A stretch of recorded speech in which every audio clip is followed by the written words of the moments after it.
سرکار کے بعد حضرت ابوبکر صدیق رضی اللہ تعالیٰ عنہ خلیفہ برحق ہوئے۔ آپ کی خلافت تقریباً 2.25 سال چلی۔ ابوبکر کے بعد حضرت عمر فاروق اعظم خلیفہ برحق ہوئے۔ آپ کی خلافت کا سلسلہ تقریباً 10 سال تک رہا۔ عمر فاروق اعظم رضی اللہ تعالیٰ عنہ کے بعد خلیفہ برحق حضرت عثمان غنی رضی اللہ تعالیٰ عنہ بنے۔ آپ کی خلافت کا سلسلہ تقریباً 12 سال تک رہا۔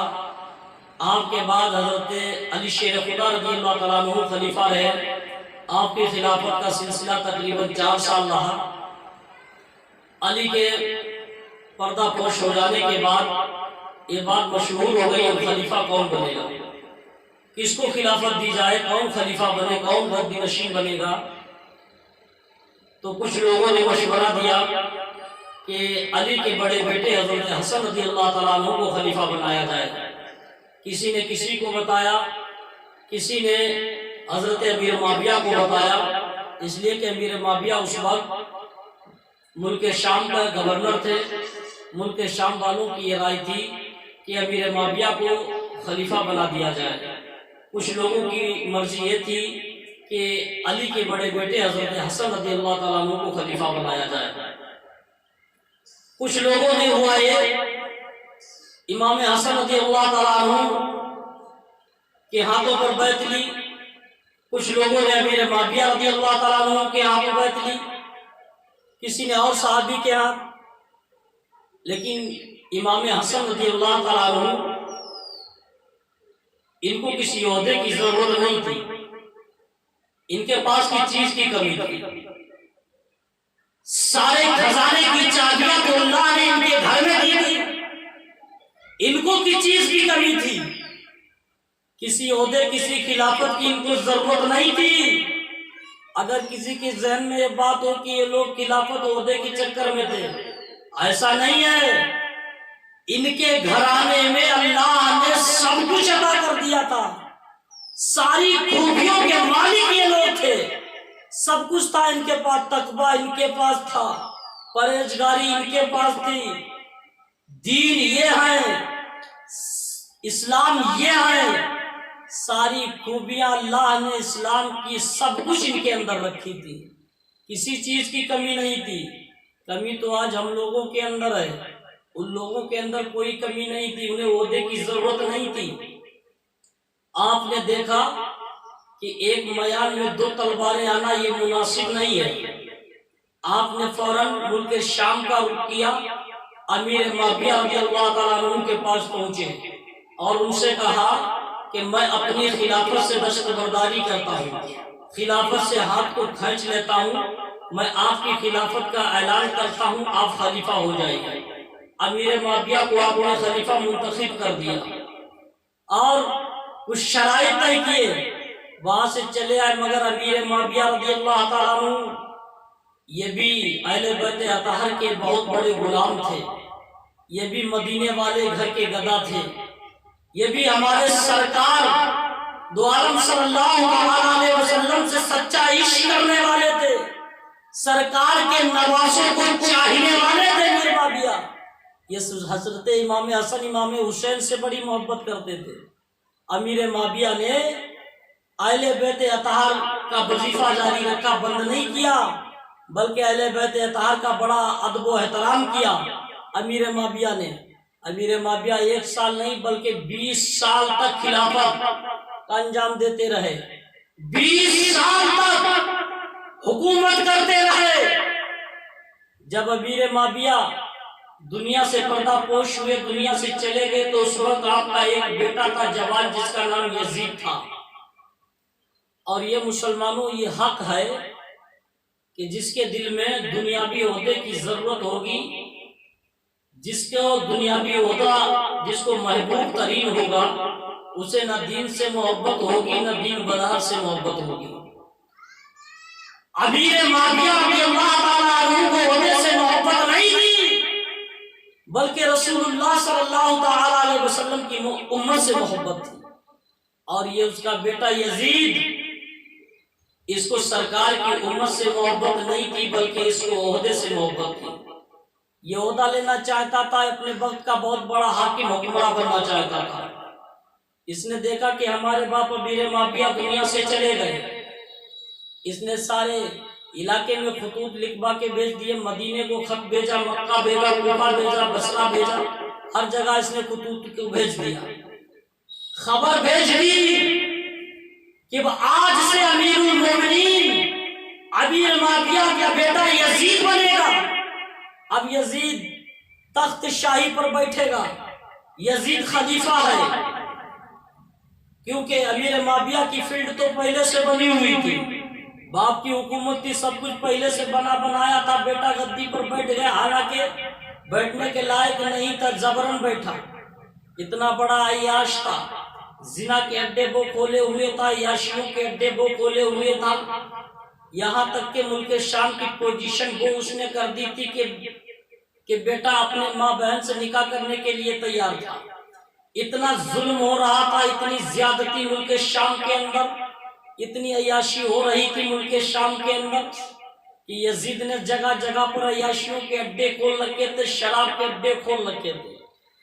اس نے جب اعلان کیا اپنی خلافت کا کہ میں اب امیر المومنین بنوں گا، کچھ صحابہ کرام نے منع کر دیا. وہ صحابی جو سرکار کے ساتھ رہے، جس نے سرکار کا زمانہ پایا، ان صحابہ کرام نے انکار کر دیا کہ یزید اپنے وقت کا مکار، یزید عیاش ہے، میں اس کے ہاتھ میں ہاتھ نہیں دے سکتا. یزید یہ خوب جانتا تھا، یزید کو یہ بات خوب معلوم تھی، اگر مدینے کے اندر امام حسین سرکار کے نواسے محمد مصطفیٰ کے نواسے حسین ہماری خلافت کو قبول کر لے، ہماری بیعت کو قبول کر لے، اور عبداللہ بن زبیر، عبداللہ بن عمر، یہ اس وقت کے بڑے بڑے صحابی تھے، اگر ان لوگوں نے میری بیعت کو قبول کر لیا تو سارے لوگ مجھے امیر المومنین تسلیم کر لیں گے. یزید نے فوراً ولید بن عقبہ کو بلایا، بلانے کے بعد اس سے کہا جاؤ مدینہ چلے جاؤ، اس لیے کہ ولید بن عقبہ مدینے کا گورنر تھا. اس نے حکم دیا جاؤ مدینے میں حسین کے پاس جاؤ، ان کو سمجھاؤ، ان سے کہو کہ یزید نے یہ پیغام، یہ خبر بھیجی ہے کہ میں امیر المومنین ہوں، میری خلافت کو تسلیم کر لیں. ولید بن عقبہ جب مدینے پہنچے، امام حسین رضی اللہ تعالیٰ عنہ کو طلب کیا، بلایا، آپ حاضر ہوئے. حالانکہ ولید بن عقبہ یہ بہت نرم دل کا آدمی تھا. اس نے امام حسین سے آہستہ سے دھیرے سے کہا کہ امیر معاویہ پردہ پوش ہو چکے ہیں، اب گدی پر ان کا بیٹا یزید بیٹھا ہوا ہے، اس کی خلافت کو آپ تسلیم کر لیں اور ان کے ہاتھ میں اپنا ہاتھ دے دیں. اتنا کہا، امام حسین نے ولید بن عقبہ کی طرف دیکھا اور فرمانے لگے کیا میں اس ظالم کے ہاتھ میں اپنا ہاتھ دے دوں جو عیاشیوں کے اڈے کھولے ہوئے ہیں، اس کے ہاتھ میں ہاتھ دے دوں جس نے نانا مصطفیٰ کے دین کو برباد کر رہا ہے؟ میں اس کے ہاتھ میں ہاتھ دے دوں جس نے دین اسلام کو جو برباد کرنے پر تلا ہوا ہے؟ ایسا کبھی نہیں ہو سکتا کہ حسین کسی ظالم کے ہاتھ میں اپنا ہاتھ دے دے. اتنا کہا، امام حسین فرماتے ہیں کہ یہ بات تم مجھ سے دھیرے سے کان میں کیوں کہتے ہو؟ اگر یہ بات تمہیں کرنی ہے تو علن اعلان سب کے سامنے زور سے کہو. کیونکہ وہ جانتا تھا اگر یہ بات میں نے عام طور پر یہ بات کہہ دی تو ابھی مدینہ کے اندر ایک فتنہ پھیل جائے گا، ایک ببال، ایک ہنگامہ ہو جائے گا کہ پبلک کنٹرول کرنا مشکل پڑ جائے گی. وہ فوراً یزید کے پاس گیا، اس نے جا کے بتایا کہ امام حسین کسی معنی پر تیار نہیں. یزید نے پھر کہا کہ پھر جا کے سمجھاؤ حسین کو، ہو سکتا ہے کہ مان جائے. پھر گیا، حسین کو پھر بتایا، لیکن امام حسین نے پھر وہی جواب دیا کہ میں بالکل تیار نہیں ہوں. تیسری مرتبہ پھر گیا، امام حسین کو بلایا اور سمجھایا. امام حسین فرماتے میں کسی حال میں فاسق و فاجر کے ہاتھ میں ہاتھ دینے کے لیے تیار نہیں ہوں. میں کس طریقے سے اپنے نانا مصطفیٰ کی امت کو خراب کر دوں، کس طریقے سے میں نانا کا دیا ہوا دین برباد کر دوں، میں اس ظالم کے ہاتھ میں ہاتھ نہیں دے سکتا. اسی بعد اس ولید بن عقبہ کے پاس ایک شخص بیٹھا ہوا تھا جس کا نام تھا مروان بن حکم۔